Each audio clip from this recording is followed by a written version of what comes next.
2001, 2002 കാലത്ത് നടത്തിയ മാറ്റങ്ങൾ സ്പീഡപ്പ് ഇതിൻ്റെയൊക്കെ പേരിൽ 2003 എനിക്ക് നാഷണൽ അവാർഡ് തരും. ആ ഈ വണ്ടികളുടെ വേഗത വർദ്ധിപ്പിച്ചതിനാണ്. വളരെ ഫ്രാങ്ക് ആയിട്ട് പറഞ്ഞാൽ നമ്മുടെ എല്ലാ യാത്രാ വണ്ടികളും വന്ദേ ഭാരത് മോഡലിൽ ആക്കാവുന്നതും ആക്കേണ്ടതുമാണ്. ട്രെയിൻ എന്ന് പറഞ്ഞാൽ ലേറ്റ് ആവും. എത്ര ലേറ്റ് എന്നാണ് ചോദിക്കുന്നത്. എത്ര ലേറ്റ് ആവുന്നുള്ളൂ. ഇപ്പം മാംഗ്ലൂരിൽ നിന്ന് തിരുവനന്തപുരത്തേക്ക് വരുന്ന ഒരു വണ്ടി വഴിയിലൊക്കെ ലേറ്റ് ആയിരിക്കും. പക്ഷെ തിരുവനന്തപുരത്ത് എത്തുമ്പോൾ അത് കുറച്ച് നേരത്തെ പോലും ആവാം. യാത്രക്കാരൊക്കെ ധരിക്കുന്നതെന്ന് വെച്ചാൽ വണ്ടി റണ്ണിങ്ങിൽ മേക്കപ്പ് ചെയ്ത് എത്തിയത്. റണ്ണിങ്ങിൽ മേക്കപ്പ് ചെയ്യാൻ പറ്റില്ല. 81 ഞാൻ റെയിൽവേ ചേരുമ്പോൾ ഉള്ളതെന്ന് ഈ 2016 35 കൊല്ലം കഴിഞ്ഞ് റിട്ടയർ ചെയ്യുമ്പോഴും പല സെക്ഷൻ്റെയും സ്പീഡ് കാര്യമായ വ്യത്യാസമൊന്നും വന്നിട്ടില്ല. 5 കിലോമീറ്ററൊക്കെ പോയി. 100 ഉള്ളത് 105. ഈ കാലത്തിനുള്ളിൽ റെയിൽവേ ട്രാക്ക് നവീകരണത്തിന് വേണ്ടിയിട്ട് ആയിരക്കണക്കിന് കോടി ചിലവാക്കിയിട്ട് ഒരുപാട് കാര്യങ്ങൾ. വുഡൻ സ്ലീപ്പേഴ്സ് മാറ്റി കോൺക്രീറ്റ് സ്ലീപ്പർ, കൂടുതൽ ശക്തിയുള്ള എൻജിൻസ് വന്നു, ഇലക്ട്രിഫൈ ചെയ്തു. 10,000 കോടികൾ നമ്മൾ ഇതിനൊക്കെ ചിലവായി. പക്ഷേ ട്രാൻസിറ്റ് ടൈം സെയിം. റെയിൽവേയിൽ ഇന്റർ ഡിപ്പാർട്ട്മെന്റ് റൈവലറി ഏറ്റവും കൂടുതലുള്ള സ്ഥാപനം. 100 105 ആവാൻ എത്ര സ്ട്രഗിൾ ചെയ്തു എന്ന് എനിക്കിപ്പോൾ എത്രയോ ഫയലുകൾ പോയി എത്ര ബുദ്ധിമുട്ടിയതിന് ശേഷമാണ് 100 105 വരുന്നത്. പിന്നെ പൊളിറ്റീഷ്യൻസിൻ്റെ ഭാഗത്തുനിന്ന് വണ്ടിയുടെ ചില സ്ഥലങ്ങളിൽ സമയം മാറ്റുമ്പോൾ വലിയ റെസിസ്റ്റൻസ്. 55 കിലോമീറ്ററോ അതിൽ കൂടുതലോ ആയാലാണ് സൂപ്പർ ഫാസ്റ്റ് കാറ്റഗറിയിൽ വരും ഇന്ത്യൻ റെയിൽവേ. അത് അത്ര വലിയ സൂപ്പർ ഫാസ്റ്റ് ആണെന്ന് വ്യക്തിപരമായിട്ട് എനിക്ക് അഭിപ്രായമില്ല. അത് വേറെ കാര്യം. ഒരു ട്രെയിൻ സൂപ്പർ ഫാസ്റ്റ് ആകുന്നതോടുകൂടി ആ ട്രെയിനിൽ നിന്ന് നമുക്ക് അന്നത്തെ ഒരു കണക്കാണ് ഏകദേശം 2 കോടി രൂപ ഇൻകം കൂടുതൽ. എന്നുവെച്ചാൽ എക്സിസ്റ്റിംഗ് ഫെസിലിറ്റീസിൽ വേറെ എക്സ്ട്രാ ഇൻവെസ്റ്റ്മെൻ്റ് ഒന്നും ചെയ്യാതെ ഇൻകം കൂടും. അല്ല, ആദ്യം നമുക്കത് ഒരു ത്രില്ലായിട്ട് നമ്മൾ പറഞ്ഞ വണ്ടി നിൽക്കണു, നമ്മൾ പറയുമ്പോൾ വണ്ടി വിടണു, ത്രില്ലിംഗ് ആയി. പക്ഷേ ഫാമിലിയുള്ളവർക്കൊക്കെ വലിയ ബുദ്ധിമുട്ടാവും. നമ്മളെ എന്താണെന്ന് വെച്ചാൽ നമ്മൾ ഈ ഒരു ബോധത്തിലാവും ഇവരോടൊക്കെ സംസാരിക്കുന്നു. പരപ്പനങ്ങാടി എന്ന് വിളിച്ചാൽ തിരിച്ച് പരപ്പനങ്ങാടി എന്ന് പറയുന്ന പോലെ അച്ഛാന്ന് മകൻ വിളിച്ചാൽ തിരിച്ച് അച്ഛാന്ന് അങ്ങോട്ട് വിളിക്കുന്നു.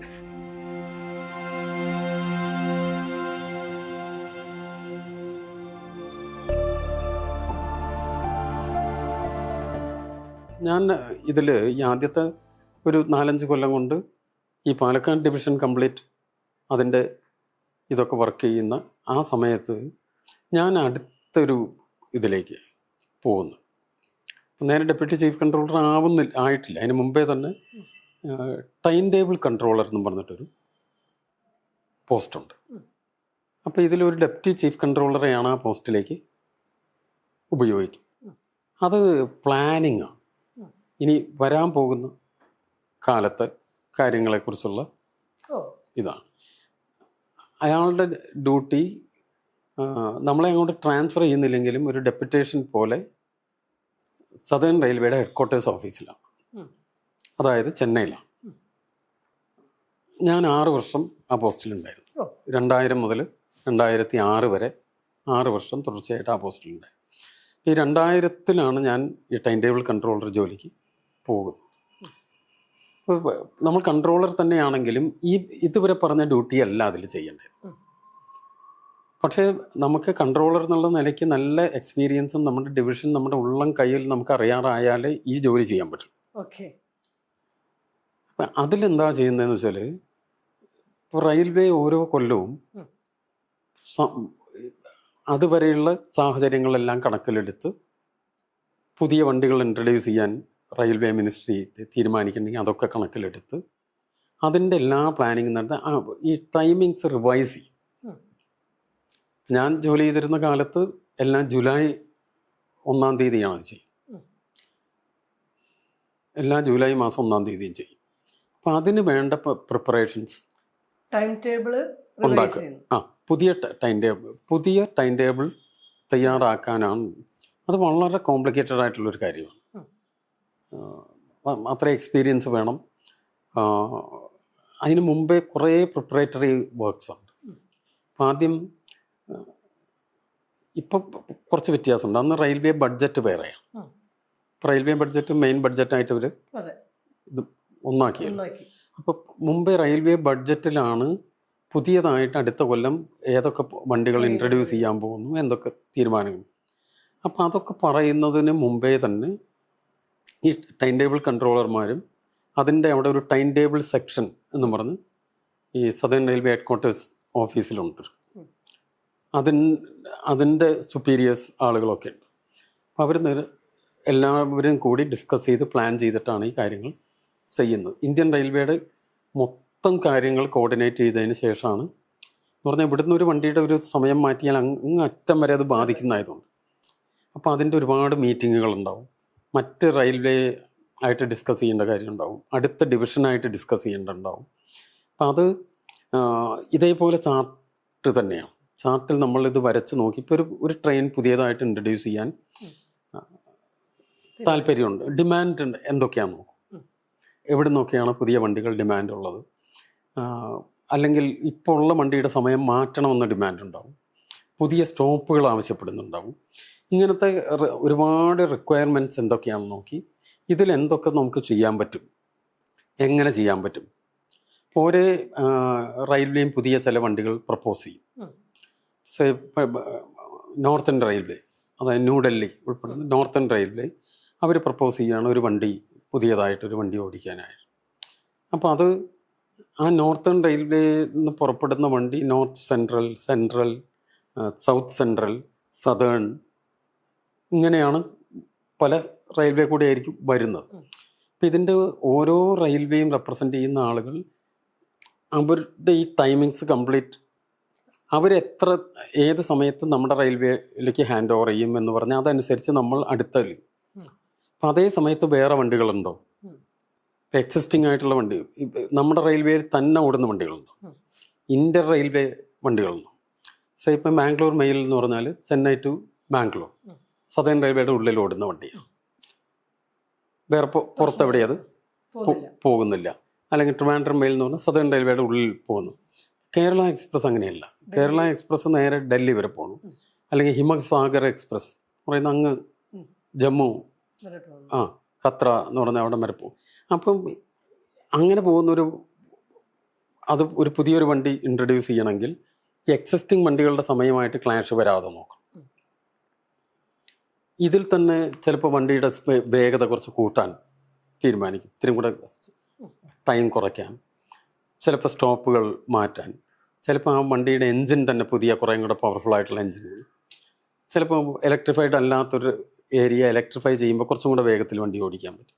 അപ്പോൾ ഇതെല്ലാം പരിഗണിച്ച് ഓരോ കൊല്ലവും ഈ ടൈമിങ്സ് റിവൈസ് ചെയ്യാനുള്ള ഇതിലാണ് അതിൻ്റെ ഒരു സെക്ഷനാണ് ഈ ടൈം ടേബിൾ സെക്ഷൻ. അവിടേക്ക് ഇപ്പോൾ സദേൺ റെയിൽവേയുടെ ടൈം ടേബിൾ സെക്ഷനിൽ ഓരോ ഡിവിഷൻ്റെയും റെപ്രസെൻറ്റേറ്റീവായിട്ട് ഒരു കൺട്രോളർ ഉണ്ട്. ഇപ്പം പാലക്കാട് നിന്ന്, ട്രിവാൻഡ്രത്ത് നിന്ന്, മധുരയിൽ നിന്ന്, തിരുച്ചിറപ്പള്ളി, മദ്രാസ്, സേലം ഇപ്പോഴത്തെ കണ്ടിട്ട്. ഞാൻ അന്ന് ചെന്ന് ചേരുമ്പോൾ സേലം ഡിവിഷൻ ആയിട്ടില്ല, സൗത്ത് വെസ്റ്റേൺ റെയിൽവേ ഫോം ചെയ്തിട്ടില്ല. അപ്പോൾ ബാംഗ്ലൂർ, മൈസൂർ 2 ഡിവിഷനും സദേൺ റെയിൽവേയുടെ. അപ്പോൾ അവിടുന്ന് 2 പേരുണ്ടാവും. അപ്പോൾ ഈ ആളുകളെല്ലാം ചേർന്നിട്ടാണ് ഇതിൻ്റെ റിവിഷൻ പ്രപ്പോസൽസ് ഡിസ്കസ് ചെയ്യും. ഇപ്പോൾ മദ്രാസിൽ നിന്ന് പുറപ്പെടുന്ന ഒരു ട്രെയിനിൻ്റെ ആണെങ്കിൽ മദ്രാസ് കൺട്രോളർ ഉണ്ടാവും, ജോലാർപേട്ട് വരെയുള്ള ടൈമിങ്സ് പുള്ളിക്കറിയാം. അപ്പോൾ അത് ഒരു പ്രപ്പോസൽ വരികയാണ്, അതൊരു 15 മിനിറ്റ് നേരത്തെ പുറപ്പെടണം. അപ്പോൾ 15 മിനിറ്റ് നേരത്തെ എന്ന് പറഞ്ഞാൽ അതനുസരിച്ച് അയാൾ അത് വർക്ക് ചെയ്ത് ഓരോ ചെറിയ സ്റ്റേഷൻ്റെ ടൈമിങ്സും നമുക്ക് ഇമ്പോർട്ടൻ്റ് ആണ്. വലിയ മെയിൻ സ്റ്റേഷൻ്റെ ഇല്ല. ഇപ്പോൾ കോഴിക്കോട് കഴിഞ്ഞാൽ കല്ലായി, ഫറൂഖ്, കടലുണ്ടി എന്ന് പറഞ്ഞാൽ ഇങ്ങനെ 4 മിനിറ്റ്, 5 മിനിറ്റ്, 4 മിനിറ്റ്, 3 മിനിറ്റ് എന്ന് അതിനുണ്ടാവും. അതനുസരിച്ച് അര മിനിറ്റൊക്കെ ഉണ്ട് ചില സ്ഥലത്ത്, ചെറിയ ഇത് വരും. അപ്പോൾ ഇത് മൊത്തം ഡിസ്കഷൻസ്, ഇതിൻ്റെ മീറ്റിങ്സ്. പക്ഷെ അതിനെന്താണെന്ന് വെച്ചാൽ കാലത്ത് തൊട്ട് വൈകുന്നേരം വരെ ജോലി ഉണ്ടാവും, ഒരു ഓഫീസ് ടൈപ്പ് ജോലി. പക്ഷേ ഓഫീസിൽ നിന്ന് വന്നാലും നമ്മൾ ഒരുപാട് സമയം ചാർട്ടുമായിട്ട് ഇരുന്ന് വർക്ക് ചെയ്യേണ്ടി വരും വീട്ടിൽ. എങ്കിലും മറ്റേ ജോലിയുടെ അത്തരമൊരു പ്രഷറില്ല. പക്ഷെ ഇവിടെ വേറെ തരത്തിലുള്ള പല പ്രശ്നങ്ങളുണ്ടാവും.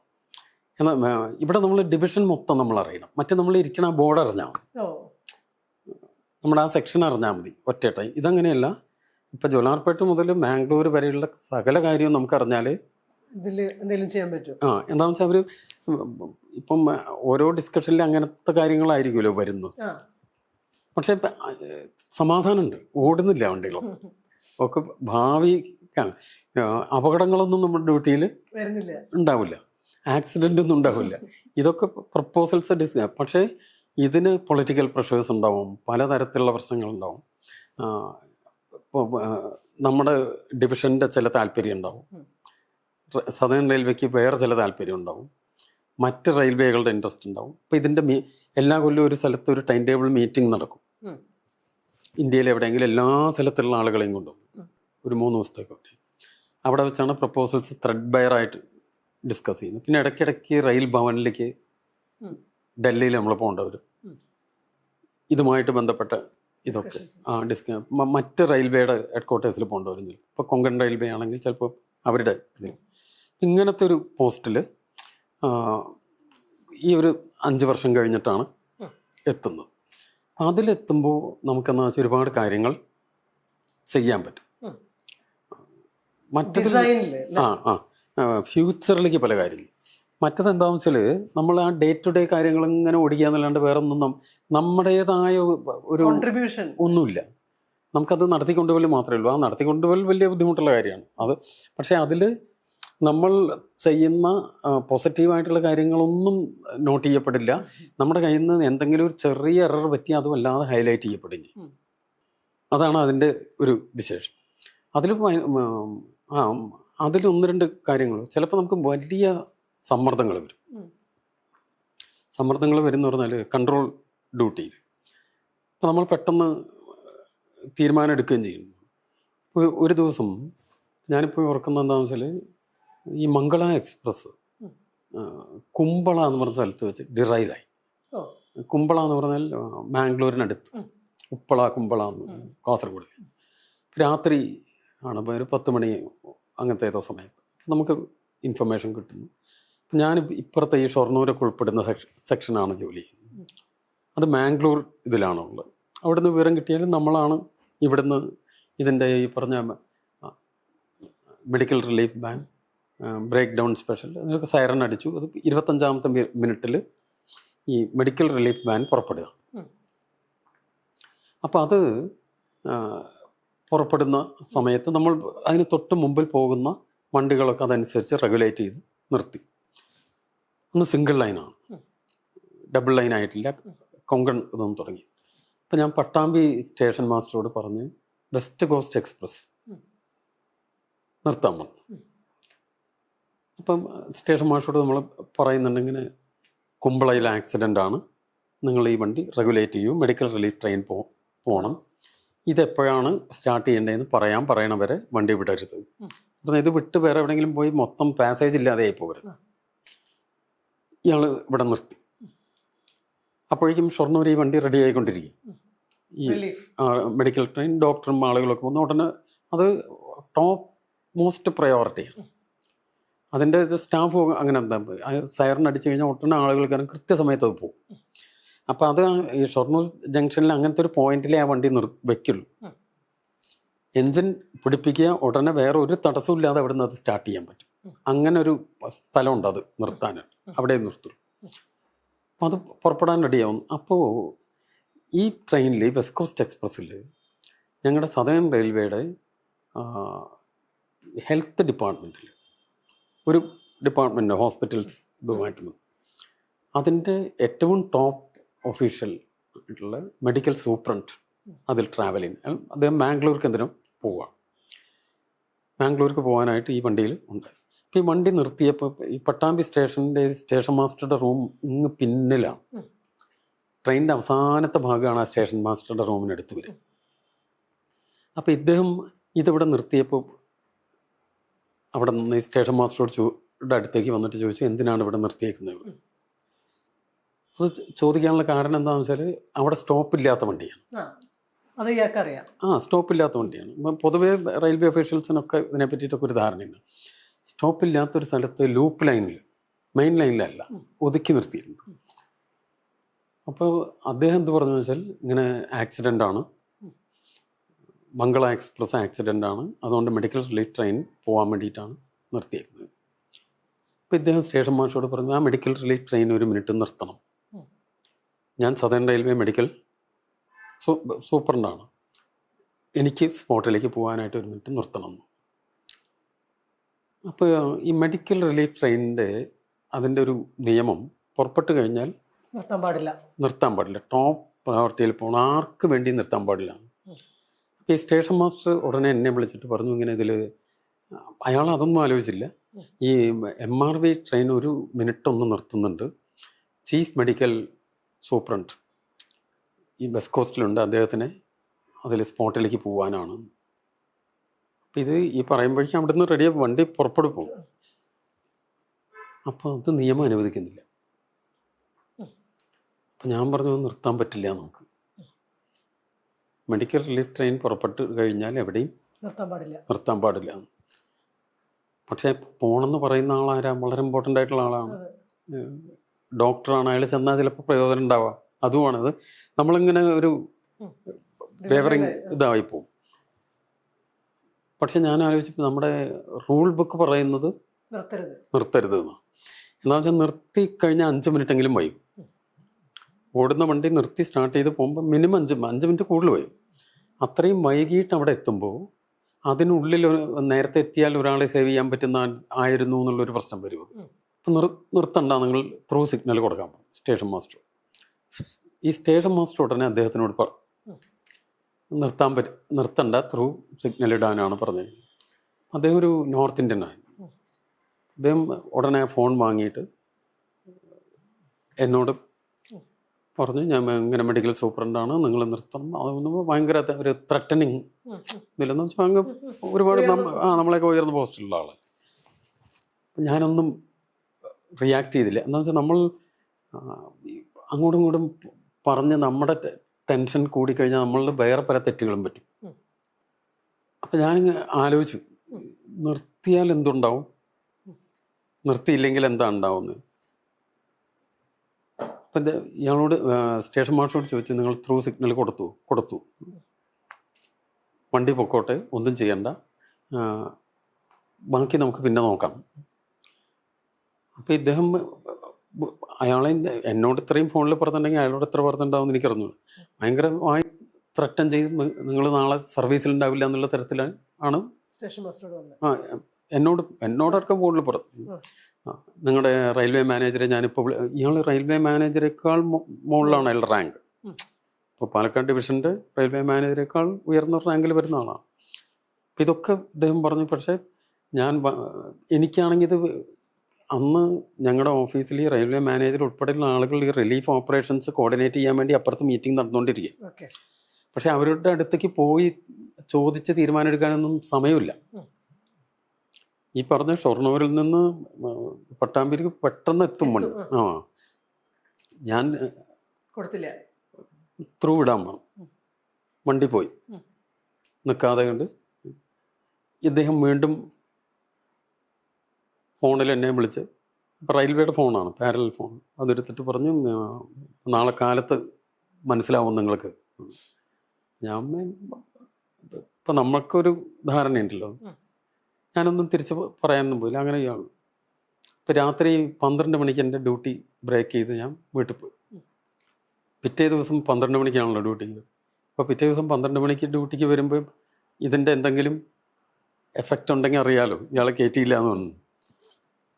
പക്ഷെ ഞാൻ 12 മണിക്ക് ബ്രേക്ക് ചെയ്യുമ്പോൾ എൻ്റെ ചീഫ് കൺട്രോളറോട് പറഞ്ഞിരുന്നു, ഇൻഫോം ചെയ്തു, ഇങ്ങനെ ഒരു സംഭവം ഉണ്ടായിട്ടുണ്ട്, നിർത്തിയിട്ടില്ല, മെഡിക്കൽ റിലീഫ് ട്രെയിൻ ആയതുകൊണ്ട് ത്രൂ വണ്ടി നേരെ പോയിട്ടുണ്ട്, അയാൾ ഇതൊക്കെ പറഞ്ഞിട്ടുണ്ട് എന്നുള്ള വിവരമൊക്കെ പറഞ്ഞു. പിറ്റേ ദിവസം കാലത്ത് ഞാൻ ഡ്യൂട്ടിക്ക് വന്ന സമയത്ത് റെയിൽവേ മാനേജർ വിളിക്കുന്നുണ്ടോ എന്ന്. അപ്പം ഞാൻ വിചാരിച്ചു എന്തെങ്കിലും.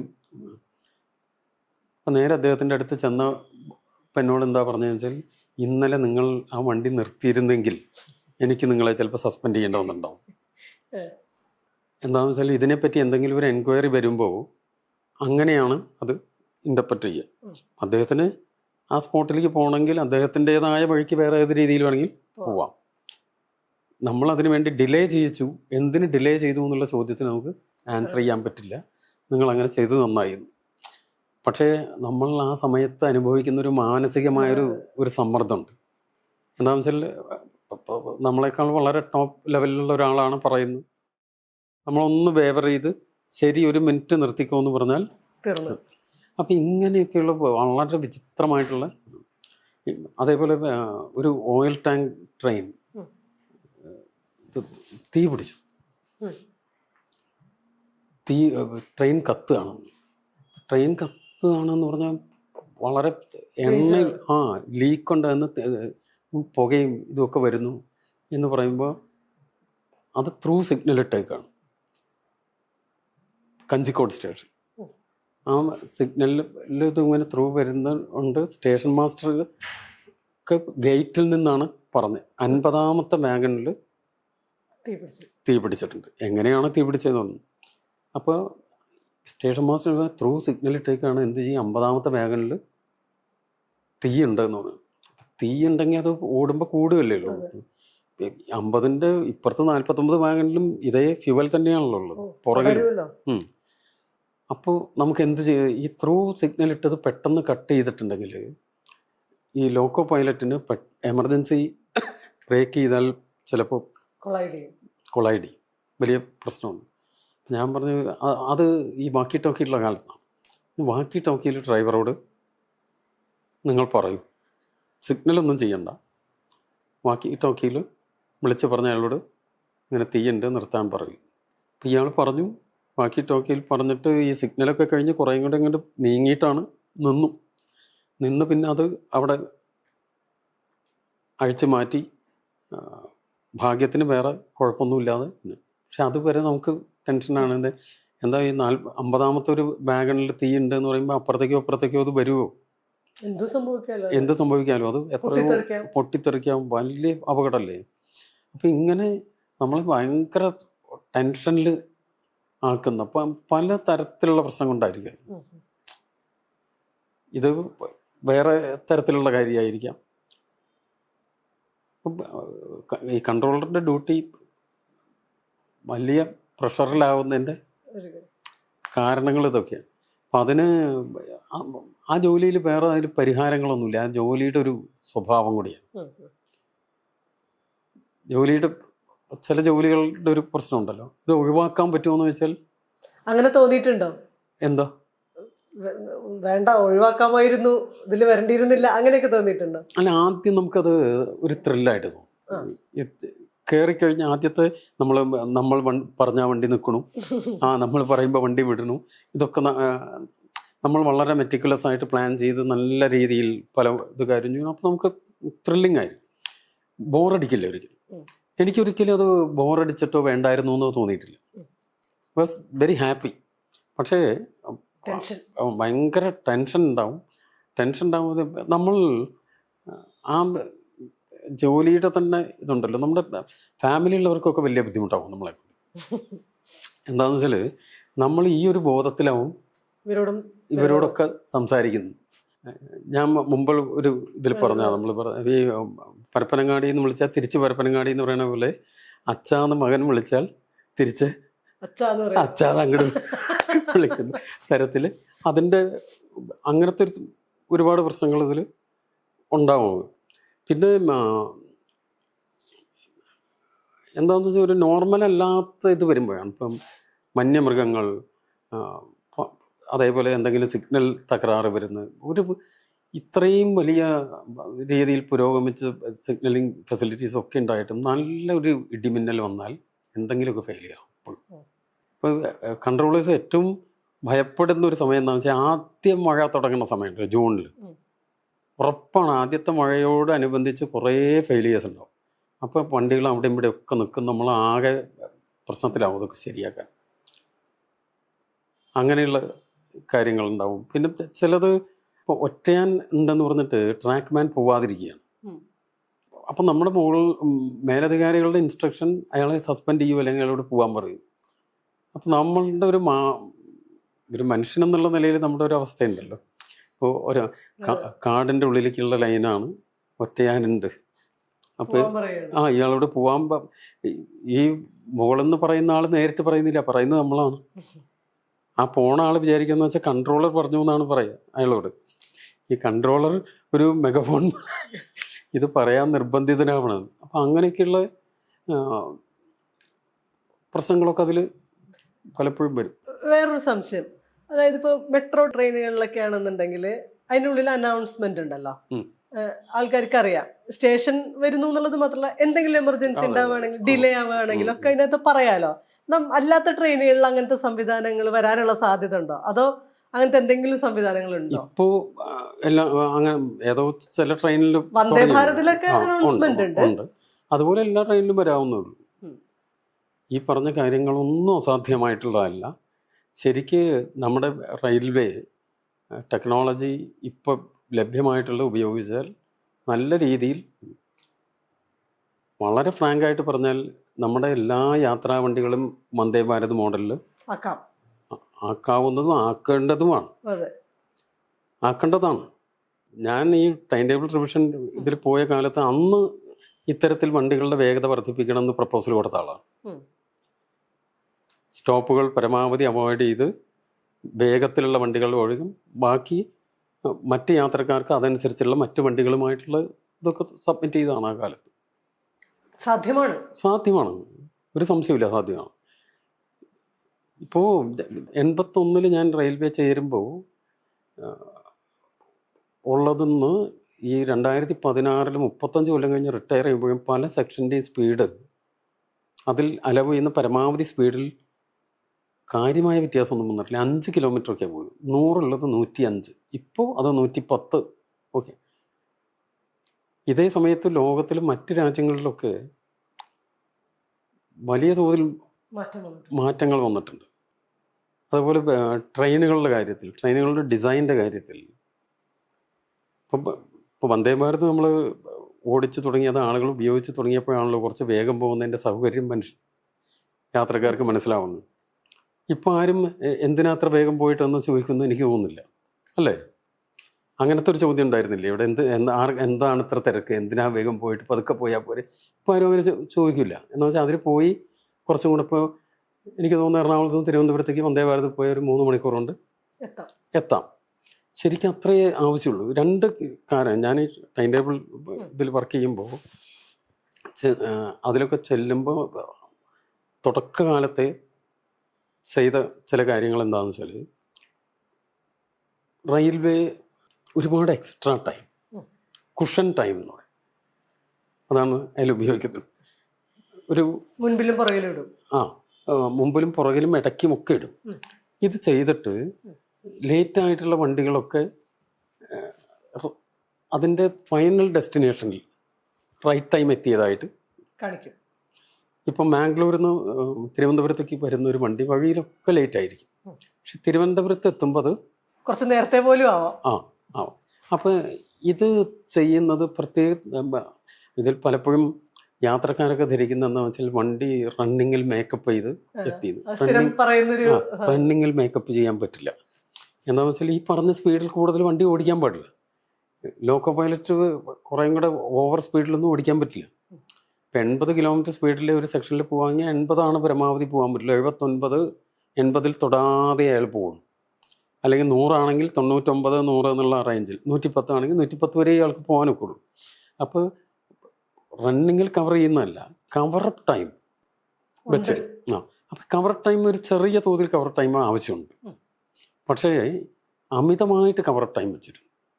ഈ കവർ ടൈം വെക്കുന്നതിൻ്റെ ഒരു ഉദ്ദേശം എന്താണെന്ന് വെച്ചാൽ, റെയിൽവേയുടെ തന്നെ ഭാഗത്തു നിന്നുള്ള പലതരത്തിലുള്ള ഫെയിലിയറുകളും ഈ കവർ ടൈം ഉപയോഗിച്ച് കവർ ചെയ്യാം. അപ്പോൾ ഇതിൻ്റെ ഒരു സ്റ്റാറ്റിസ്റ്റിക്സ് എടുക്കും. അപ്പോൾ എല്ലാം ഇപ്പോൾ മദ്രാസിലെത്തുന്ന വണ്ടിയിൽ മദ്രാസിലെത്തിയ സമയം, അല്ലെങ്കിൽ ഡൽഹിയിലെത്തണമെങ്കിൽ ഡൽഹിയിലെത്തിയ സമയം നോക്കിയിട്ട് ഒരു ചെറിയൊരു മാർജിൻ കൊടുക്കും. 10 മിനിറ്റോ 15 മിനിറ്റോ പരമാവധി ലേറ്റ്. അതിൽ കൂടുതൽ ലേറ്റ് വന്ന ട്രെയിനിന് ലോസ്റ്റ് എന്ന് പറയും. അതാണ് അതിൻ്റെ ടേം, ലോസ്റ്റായി. പങ്ക്ച്വാലിറ്റി, അതിൽ ഈ ഡെപ്റ്റി കൺട്രോളർ പങ്ക്ച്വാലിറ്റി എന്ന് പറഞ്ഞൊരു പോസ്റ്റുണ്ട്. അയാൾ ഈ പങ്ക്ച്വാലിറ്റി ഇതാണോ. അപ്പം ഇത് പരമാവധി ഈ കവർ ടൈം വെച്ചിട്ടാണ് അഡ്ജസ്റ്റ് ചെയ്യുന്നത്. ഇപ്പം ട്രാക്ക് സംബന്ധമായ പ്രശ്നങ്ങളാവാം, അല്ലെങ്കിൽ മറ്റെന്തെങ്കിലും തരത്തിലാവാം, സിഗ്നൽ സംബന്ധമായിട്ടുള്ള പോരായ്മകളോ ആവാം, എൻജിന് തന്നെയുള്ള തകരാറ് കൊണ്ടാവാം. എന്ത് ഇത് ഫെയിലിയേഴ്സ് വന്നാലും ഈ കവർ ടൈം വെച്ച് കവർ ചെയ്യും. അപ്പോൾ അങ്ങനെ യഥാർത്ഥ ഇതിൻ്റെയൊക്കെ ഒരു ആവറേജ് സ്പീഡ്, കൊമേഴ്ഷ്യൽ സ്പീഡ് എടുത്താൽ പലതിനും 40 കിലോമീറ്റർ 45 കിലോമീറ്റർക്ക് ആവറേജ് സ്പീഡ്. ആവറേജ് സ്പീഡ് എന്ന് പറയുന്നത് ഇപ്പോൾ മാംഗ്ലൂരിൽ നിന്ന് ട്രിവാൻഡ്രത്തേക്ക് പോകുന്ന മലബാർ എക്സ്പ്രസ് പറഞ്ഞൊരു ട്രെയിനാണ്. മാംഗ്ലൂർ ട്രിവാൻഡ്രം ഡിസ്റ്റൻസും ഈ മൊത്തം ടൈം ടേബിളിൽ കൊടുത്തേക്കുന്ന ടൈം അത് എടുത്ത് നോക്കുമ്പോൾ ഇതിൻ്റെ ഒരു ആവറേജ് സ്പീഡ്. മലബാർ എക്സ്പ്രസ് ഒരുപാട് സ്റ്റോപ്പുള്ള ട്രെയിനാണ്. ലേറ്റസ്റ്റ് എന്തെങ്കിലും മാറിയെന്ന് പറഞ്ഞുകൂടാ. ഞാനൊക്കെ അവസാനം ഉള്ള ഒരു കാലത്ത് 54 സ്റ്റോപ്പ്. മംഗലാപുരത്തിനും തിരുവനന്തപുരത്തിനും ഇടയ്ക്കാണ് ഈ 54 സ്റ്റോപ്പ് ഈ വണ്ടിക്കുണ്ടായിരുന്നു. ഈ 54 സ്റ്റോപ്പ് ഏകദേശം 600 കിലോമീറ്ററിൻ്റെ ഉള്ളിലാണ്. അപ്പോൾ 2 സ്റ്റോപ്പുകൾ തമ്മിലുള്ള ഒരു ആവറേജ് ഡിസ്റ്റൻസ് എത്രയാണെന്ന് ഏകദേശം 10 കിലോമീറ്ററിൻ്റെ ഉള്ളിൽ നിൽക്കുകയാണത്. അപ്പോൾ ഓരോ സ്റ്റോപ്പും പറഞ്ഞ പോലെ 8 മുതൽ 10 മിനിറ്റ് വരെ അതിന് ചിലവാകുന്നതാണ്. അപ്പോൾ ഈ വണ്ടി ഓടുന്നതിനേക്കാൾ കൂടുതൽ നിൽക്കുന്ന ഇതിലാണ്. അപ്പോൾ ഇത്തരം കാര്യങ്ങൾ വലിയ തോതിൽ ഇതിൻ്റെ പങ്ക്ച്വാലിറ്റി ബാധി. അതിന് പുറമെയാണ് ഈ കുഷൻ ടൈം, എക്സ്ട്രാ ടൈമും കൂടി കൊടുക്കും. അപ്പം നമുക്ക് പുതിയ പവർഫുള്ളായിട്ടുള്ള എൻജിൻസ് അല്ലെങ്കിൽ ഇലക്ട്രിഫിക്കേഷൻ, അതേപോലെ കുറേയും കൂടെ വേഗത്തിൽ ഓടിക്കാവുന്ന ബോഗീസ്, ഇതൊക്കെ കൊണ്ടുവന്ന് അതിൻ്റെ ഒന്നും അഡ്വാൻറ്റേജ് പാസഞ്ചറിലേക്ക് കൺവെർട്ട് ചെയ്യാൻ പറ്റാതെയും. നേരത്തെ പറഞ്ഞില്ലേ, അതായത് ഒന്നുകിൽ ട്രാക്കിന്റെ ഇത്ര സ്പീഡിലെ മിനിമം പോകാൻ പറ്റൂ എന്നുള്ള ട്രാക്കുകൾ, പിന്നെ എൻജിന്റെ പവർ അനുസരിച്ചിട്ട് അതിന്റെ സ്പീഡിന്റെ ലിമിറ്റേഷൻ. അപ്പോൾ സത്യത്തിൽ ട്രെയിനുകളും മാറുക, ഈ ട്രാക്കിന്റെ ഈ സാധനം മാറിക്കഴിഞ്ഞു കഴിഞ്ഞാൽ സ്പീഡിൽ കൂടുതൽ അപ്പം പരിഹരിക്കാവുന്നതല്ലേ ഉള്ളൂ. മിക്കവാറും എല്ലാ ട്രെയിനുകളും ഈ പറഞ്ഞ സ്പീഡിൽ പോകാൻ പറ്റുന്നതല്ലേ? അങ്ങനെയാണോ? ട്രാക്കും കൂടെ ഇമ്പ്രൂവ് ചെയ്ത് കഴിഞ്ഞു. പക്ഷെ അപ്പോൾ ഉണ്ടായിരുന്ന ഒരു പ്രശ്നം, ട്രാക്കും കൂടി ഇമ്പ്രൂവ് ചെയ്യുന്നു കുറച്ചും കൂടെ. അങ്ങനെയാണെങ്കിലും ഇന്ത്യൻ റെയിൽവേ മൊത്തമായിട്ട് വണ്ടികൾ ഏകദേശം കൃത്യസമയത്ത് ഒക്കെ ഓടുന്നു എന്ന് യാത്രക്കാർ പബ്ലിക്കിനെ വിശ്വസിപ്പിക്കത്തക്ക രീതിയിൽ ഈ ലേറ്റൊക്കെ വരുന്നതെല്ലാം കവർ ചെയ്യാൻ വേണ്ടി എക്സസ് ടൈം ഒരുപാട് ആവശ്യത്തിൽ കൂടുതൽ വെച്ചിട്ട് 2 തരത്തിലുള്ള കവർ ടൈം ഉണ്ടായിരുന്നു. ഒന്ന് വളരെ വിസിബിൾ ആയിട്ടുള്ള കവർ ടൈം. അപ്പോൾ അത് പറയും ഇത്ര മിനിറ്റ് അവിടെ കവർ ടൈം ഉണ്ട്.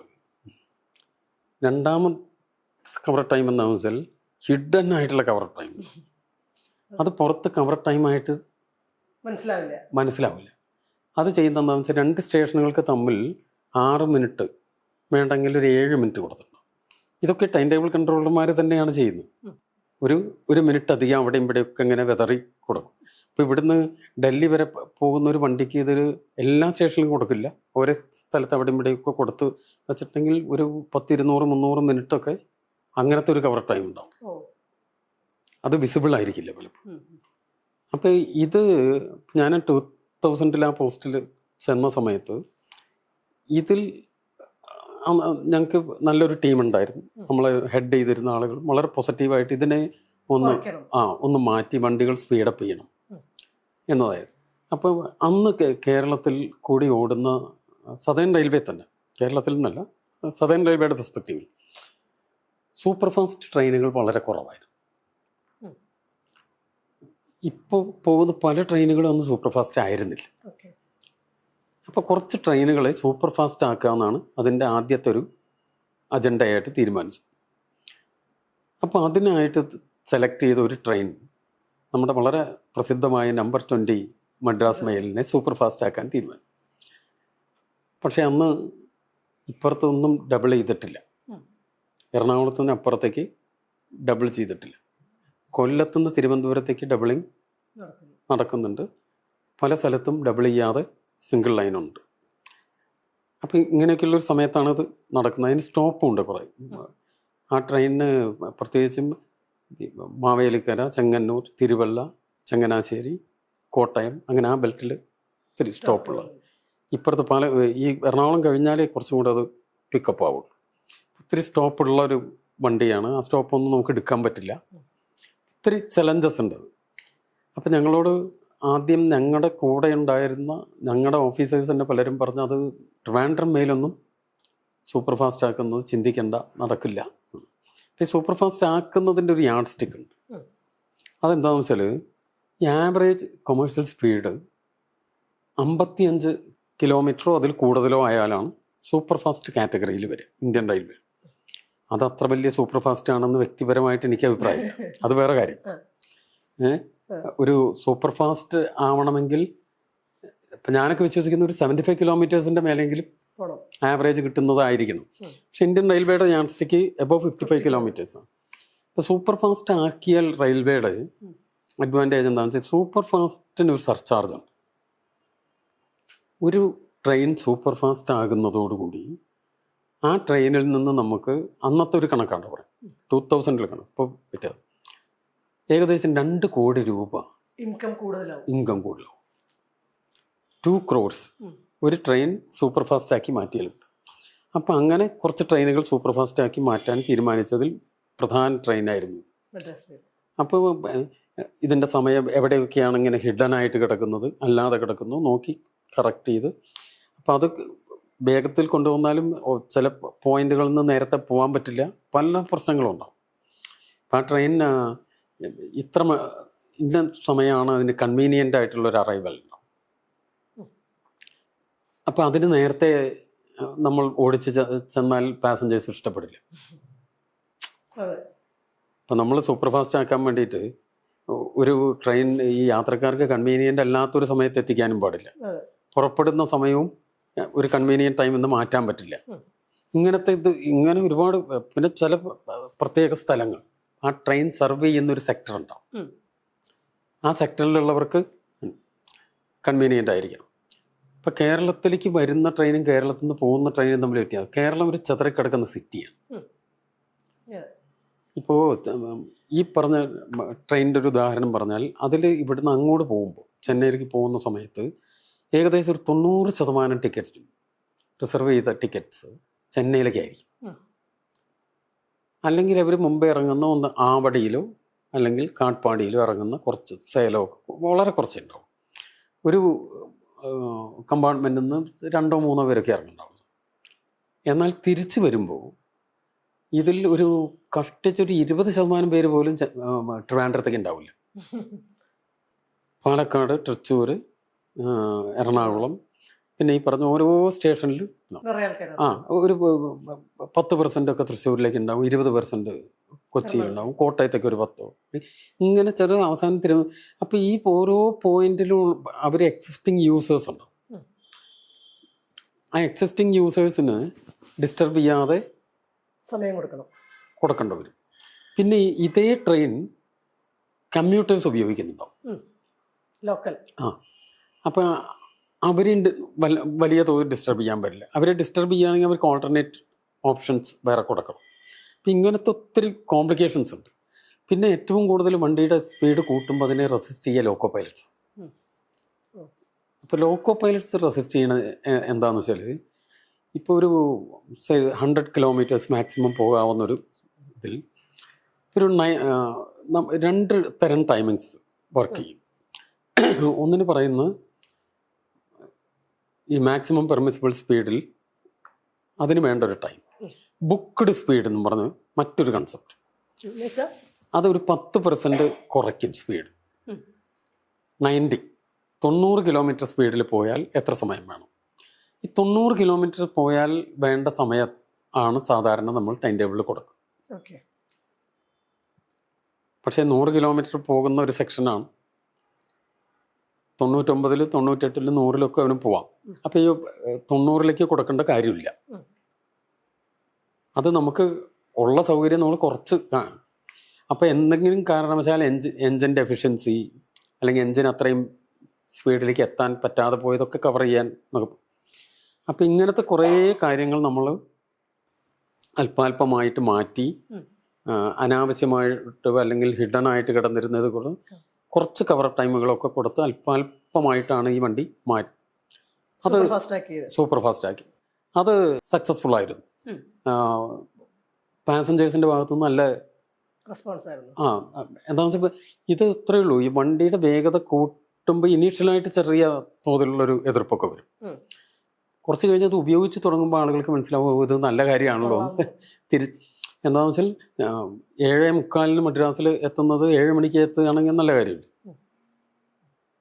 ഈ മദ്രാസ് മെയിലിനെ സൂപ്പർ ഫാസ്റ്റാക്കി മാറ്റിയപ്പോൾ എത്ര സമയം ലാഭിച്ചിട്ടുണ്ടാവും? 1 മണിക്കൂറിൽ കൂടുതൽ കുറച്ചു.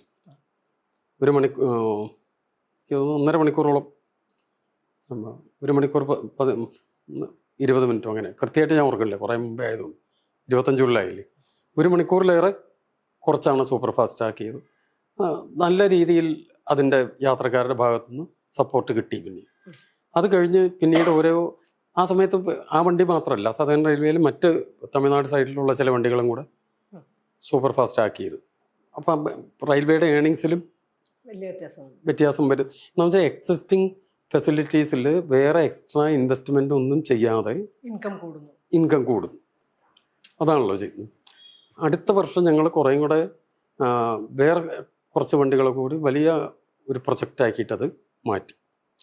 അപ്പം ഞാൻ ആ 2000 ചെന്ന സമയത്ത് തന്നെ മുമ്പോട്ട് വെച്ച മെയിൻ പ്രപ്പോസൽസിലൊന്ന് വണ്ടികളുടെ വേഗത വർദ്ധിപ്പിക്കാനായിരുന്നു. എൻ്റെ കൂടെയുള്ളവരുടെ ഭാഗത്തുനിന്ന് തന്നെ വലിയ റെസിസ്റ്റൻസ് എനിക്കുണ്ടായിരുന്നു അത് ചെയ്യുമ്പോൾ. പക്ഷേ അന്നിപ്പോൾ പാലക്കാട് എൻ്റെ ബോസായിട്ടുണ്ടായിരുന്ന ആളും അതേപോലെ മദ്രാസിലുള്ള നമ്മുടെ ടോപ്പ് ബ്രാസ് ആളുകളെല്ലാം സപ്പോർട്ട് ചെയ്തുകൊണ്ടാണ് നമുക്ക് ചെയ്യാൻ പറ്റിയത്. അപ്പം അവർ എല്ലാം അങ്ങനെ ചെയ്യണം എന്നുള്ള താല്പര്യമുള്ളവരായിരുന്നു. രണ്ടാമത്തെ കൊല്ലം, അതായത് 2001 കുറച്ചും കൂടെ കൂടുതൽ വലിയ സ്കെയിലിൽ ചെയ്യും. 2001-2 2 കൊല്ലങ്ങളായിട്ട് ഒരുപാട് വണ്ടികൾ സ്പീഡ് കൂട്ടുകയും അനാവശ്യമായിട്ട് കിടന്നിരുന്ന പല ഇതും കറക്റ്റായിട്ട് ഐഡൻറ്റിഫൈ ചെയ്ത്, അപ്പോൾ എന്താണെന്ന് വെച്ചാൽ പുതിയ വണ്ടികൾ ഇൻട്രൊഡ്യൂസ് ചെയ്യാൻ പറ്റും. ഈ വണ്ടിയുടെ സ്പീഡ് കൂട്ടുമ്പോൾ ഈ വണ്ടി സ്പീഡ് കൂടുന്ന മാത്രമല്ല, ആ വണ്ടിയുടെ സമയത്ത് മറ്റൊരു വണ്ടി ഓടിക്കാനുള്ളൊരു പാസേജും കൂടെ നമുക്ക് കിട്ടുക. അതിലേറെ എന്താണെന്ന് വെച്ചാൽ ജനങ്ങളുടെ യാത്രക്കാരുടെ വളരെ പ്രഷ്യസ് ആയിട്ടുള്ള സമയം വേണം. അപ്പോൾ ഒരാൾ ഇപ്പോൾ കോഴിക്കോട് നിന്ന് തിരുവനന്തപുരത്തേക്ക് പോകാൻ ഇത്ര മണിക്കൂറെന്ന്, ഇപ്പോൾ യാത്ര ചെയ്യുന്നതിൻ്റെ ടൂറിസ്റ്റായിട്ട് പോകുന്ന ആൾ വേണമെങ്കിൽ അതിൻ്റെ ഒരു പ്ലഷറിനൊക്കെ പോവാം. അല്ലാത്ത ആളുകളെ സംബന്ധിച്ച് ഇത് വാല്യുബിൾ ആയിട്ടുള്ള സമയമല്ലേ. അപ്പോൾ അതിൽ 1 മണിക്കൂർ സേവ് ചെയ്യാൻ പറ്റി എന്ന് പറയുമ്പോൾ അത് പ്രൊഡക്റ്റീവാണ്. അല്ലാത്ത സമയത്ത് അത്ര പ്രൊഡക്റ്റീവല്ല. ഈ യാത്രാ സമയം പ്രൊഡക്റ്റീവ് ആക്കാനുള്ള സൗകര്യങ്ങളുള്ള ട്രെയിനുകളെ കുറിച്ച് വേറൊരു സങ്കല്പമുണ്ട്. അത് മറ്റൊരു തരത്തിൽ ചെയ്യണ്ട. അത്രയിലേക്ക് നമ്മൾ എത്തിയിട്ടില്ല. ഇപ്പോൾ വളരെ അൺപ്രൊഡക്റ്റീവായിട്ട് പോകുന്നു. പിന്നെ രണ്ടാമത് ഈ അനാവശ്യമായിട്ട് കുഷൻ ടൈം കൊടുക്കുമ്പോൾ വലിയൊരു പ്രശ്നം എന്താണെന്ന് വെച്ചാൽ ഇടയ്ക്കുള്ള സ്റ്റേഷനിലെല്ലാം വണ്ടി ലേറ്റാവും. ഞങ്ങളിപ്പോൾ ഈ 2000 ഞാൻ ആ പോസ്റ്റിലൊക്കെ വരുമ്പോൾ എന്താ ഉള്ളൊരു, ഇപ്പോഴും അങ്ങനെ ട്രെയിൻ എന്ന് പറഞ്ഞാൽ ലേറ്റ് ആവും. ലേറ്റ് ആവും. എത്ര ലേറ്റ് എന്നാണ് ചോദിക്കുന്നത്. എത്ര ലേറ്റ് ആവുന്നുള്ളൂ. ഇപ്പോഴും നമ്മൾ പ്രതീക്ഷിച്ചിട്ടാ സ്റ്റേഷനിൽ പോവാ, കുറച്ച് ലേറ്റ് ആവുമായിരിക്കും. കുറച്ച് ലേറ്റ് ആവും. പക്ഷേ യാത്രക്കാർ ആ സമയത്ത് പോയി ഇരിക്കും. പലരും അരമണിക്കൂറിലേഴ്. ഇപ്പോൾ ഒരു 50 യാത്രക്കാർ അല്ലെങ്കിൽ ഒരു 100 യാത്രക്കാർ എറണാകുളം സ്റ്റേഷനിൽ ഒരു വണ്ടിക്ക് വന്ന് കാത്തിരിക്കുന്നു. വണ്ടി അരമണിക്കൂർ ലേറ്റായി. അപ്പോൾ ഈ 100 × 1/2 50 മാൻ അവർ വെറുതെ വേസ്റ്റ് അല്ലേ. അങ്ങനെ ഓരോ സ്റ്റേഷനിൽ എത്രയോ പേര് വെറുതെ കാത്തിരുന്ന് നിഷ്പ്രയോജനമായിട്ട് പോകുന്നൊരു സമയം. ആ സമയത്തിൻ്റെ ഒരു വാല്യൂ ഉണ്ട്. ഇത് പലപ്പോഴും അത്ര ഗൗരവമായിട്ട് നമ്മൾ പരിഗണിച്ചിരുന്നു. അത് ഒന്നാമത് അത്തരത്തിൽ നമ്മൾ വേഗത്തിൽ പോയി തുടങ്ങിയാലാണ്. ഇപ്പോൾ വണ്ടികൾക്ക് വേഗത കൂടണമെന്ന് ആഗ്രഹിക്കാൻ പലരും ഇന്ത്യക്ക് പുറത്ത് യാത്ര ചെയ്യുമ്പോഴും മറ്റുള്ള സ്ഥലത്തെ വണ്ടികളെ പറ്റി അറിയുമ്പോഴും യാത്ര ചെയ്തവരൊക്കെയാണ് ആ മെൻറ്റാലിറ്റിയിലേക്ക് വരുന്നത്. മറ്റതെന്താണെന്ന് വെച്ചാൽ ഇത് ഇത്രയാണ് സമയം ഇതിന് വേണ്ടത്. ഞാൻ ഈ പോസ്റ്റിൽ ചെന്ന ആദ്യത്തെ മീറ്റിങ്ങിൽ പോയിട്ട് എൻ്റെ ആ ഇതിൽ ചോദിച്ചെന്താണെന്ന് വെച്ചാൽ, ഞാൻ റെയിൽവേ ചേർന്ന സമയത്ത് 81 ഇത് 2000 19 വർഷം കഴിഞ്ഞ് ഞാൻ ചേർന്നിട്ട് 81 ഞാൻ ചേരുമ്പോൾ എനിക്ക് മദ്രാസിലേക്ക് വരാൻ ഒരു രാത്രി വേണം. ഇപ്പോഴും ഒരു രാത്രി വേണം, ഒരു വ്യത്യാസമില്ല. അതേപോലെ ഡൽഹിക്ക് പോകാൻ 2 ദിവസം വേണം, ഇപ്പോഴും 2 ദിവസം വേണം. ഈ കാലത്തിനുള്ളിൽ, ഈ 20 കൊല്ലത്തിനുള്ളിൽ, അന്നത്തെ പറഞ്ഞു, അത് കഴിഞ്ഞ് 25 കൊല്ലം കഴിഞ്ഞ് വേറെ ഒരുപാട് മാറ്റം വന്നു. ആ 20 കൊല്ലത്തിനുള്ളിൽ റെയിൽവേ ട്രാക്ക് നവീകരണത്തിന് വേണ്ടിയിട്ട് ആയിരക്കണക്കിന് കോടി ചിലവാക്കിയിട്ട് ഒരുപാട് കാര്യങ്ങൾ. ഈ വുഡൻ സ്ലീപ്പേഴ്സ് മാറ്റുന്നത് ആ കാലത്ത് വുഡൻ സ്ലീപ്പേഴ്സ് മാറ്റി കോൺക്രീറ്റ് സ്ലീപ്പർ വന്നു. സിഗ്നലുകൾ ഈ കൈ സിഗ്നലായിരുന്നു ഞാൻ ചേരുന്ന കാലത്തൊക്കെ, അങ്ങനത്തെ സിഗ്നൽ കണ്ടല്ലോ. അത് മാറ്റി കളർ ലൈറ്റ് സിഗ്നൽസ്. അപ്പോൾ അതിൻ്റെ വിസിബിലിറ്റി കൂടി. അപ്പം വിസിബിലിറ്റി കൂടുമ്പോൾ ലോക്കോ പൈലറ്റ്സിന് കുറച്ചും കൂടി അഡ്വാൻസ്ഡ് ആയിട്ട് കാര്യങ്ങൾ ചെയ്യാൻ പറ്റും. അതിന് വേണ്ടിയിട്ട് അത് നല്ല ക്ലിയർ ആയിട്ടുള്ള സിഗ്നൽസ്. ഇതേപോലെ കൂടുതൽ ശക്തിയുള്ള എൻജിൻസ് വന്നു, കൂടുതൽ വേഗത്തിൽ ഓടിക്കാവുന്ന ബോഗികൾ വന്നു, ഇലക്ട്രിഫൈ ചെയ്തു. 10,000 കോടികൾ നമ്മൾ ഇതിനൊക്കെ ചിലവാക്കി.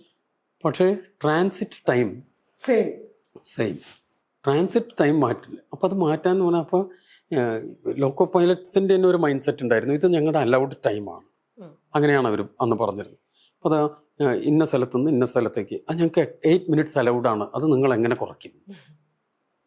8 minutes അലൗഡാണ് എന്ന് പറയുന്ന അലൗഡ് ടൈം എങ്ങനെയാണ് ഉണ്ടാവുന്നത്?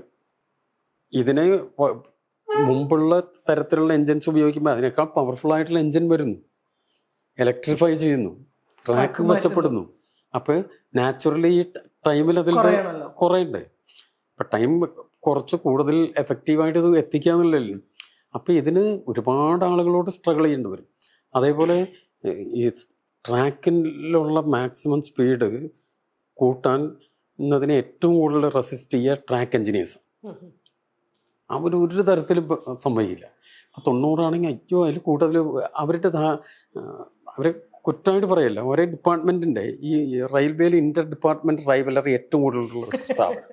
ഈ ട്രാക്കിൻ്റെ ആളുകൾ സിവിൽ എഞ്ചിനീയേഴ്സാണ്. അവർ ഇപ്പോൾ 90 ആണെങ്കിൽ 90 കൂട്ടാൻ സമ്മതിക്കില്ല. കൂട്ടണമെങ്കിൽ അത്രയും സ്ട്രഗിൾ ചെയ്തിട്ടാണ് 100-105 ആവാൻ എത്ര സ്ട്രഗിൾ ചെയ്തു എന്ന് എനിക്കിപ്പോൾ എത്രയോ ഫയലുകൾ പോയി എത്ര ബുദ്ധിമുട്ടിയതിന് ശേഷമാണ് 100-105 വരുന്നത്. അപ്പോഴും അതിന് അങ്ങനെ വന്നാലും ഇടയ്ക്ക് കുറേ സ്ഥലത്ത് 30-50 ഒക്കെ റെസ്ട്രിക്ഷൻസ് ഇവർ വേറെ ഇമ്പോസ് ചെയ്യും. അല്ലെങ്കിൽ വലിയ അപകടങ്ങൾ. അവർ സേഫ്റ്റി കോൺഷ്യസ് ആയിട്ടാണ് ചെയ്യുന്നത്, ഞാൻ അവർ കുറ്റമായിട്ടല്ല പറയും, അവർക്ക് അവരുടേതായിട്ടുള്ള അതിൻ്റെ റീസൺസ് ഉണ്ടാവും. പക്ഷേ ഇത്രയും കാര്യങ്ങൾ നമ്മൾ ചെയ്യുന്നതിൻ്റെ ആത്യന്തികമായ ലക്ഷ്യം ഇതാണല്ലോ, അത് കിട്ടാതെ പോകും. അപ്പോൾ അതേപോലെ ഒരു ലോക്കോ പൈലറ്റ് കുറച്ചും കൂടെ ഒരു ടൈം എക്സസ് ഉണ്ടെങ്കിൽ ഇയാൾ ഓടി എത്തിയില്ലെങ്കിൽ അയാളോട് ചോദ്യം വരും, എന്തുകൊണ്ട് നിങ്ങൾ ലേറ്റായി എന്നുള്ള ചോദ്യത്തിന് ആൻസർ ചെയ്യാൻ കുറച്ചൊരു ടൈം അയാളുടെ കയ്യിലിരിക്കുന്നത് നല്ലതാണ് എന്നായിരിക്കും തോന്നുന്നു. അപ്പോൾ എൻജിൻ്റെ കുഴപ്പം കൊണ്ടോ അല്ലെങ്കിൽ എന്തെങ്കിലും കാരണവശാൽ വന്നത് ഇങ്ങനെ ചെയ്യുമ്പോൾ സംഭവിക്കുന്നത് എന്താണെന്ന് വെച്ചാൽ ഇതിൻ്റെ മൊത്തം ബെനിഫിറ്റ് കിട്ടാതെ പോവുക. അതുപോലെ സിഗ്നൽ ഡിപ്പാർട്ട്മെൻറ്റ് അവർക്ക് കുറേ കവർ ചെയ്യാനുണ്ട്. ഇപ്പം ഇങ്ങനെ ഓരോ മെക്കാനിക്കൽ ഡിപ്പാർട്ട്മെൻറ്റ്, എൻജിനീയറിംഗ് ഡിപ്പാർട്ട്മെൻറ്റ്, ഇലക്ട്രിഫിക്കേഷൻ്റെ ആളുകൾ, എല്ലാവരുടെയും താല്പര്യം അവരുടെ അക്കൗണ്ടിൽ വണ്ടിക്ക് ഡിലേ വന്നതാ കണക്കിൽ വരാൻ പാടില്ല. അപ്പം അതിന് ഉള്ള താല്പര്യങ്ങൾ. അപ്പോൾ വണ്ടി വേഗത കൂട്ടുന്നതിനെതിരെ എല്ലാ ഡിപ്പാർട്ട്മെൻറ്റിൻ്റെ ഭാഗത്തുനിന്നും പ്രഷർ വരും.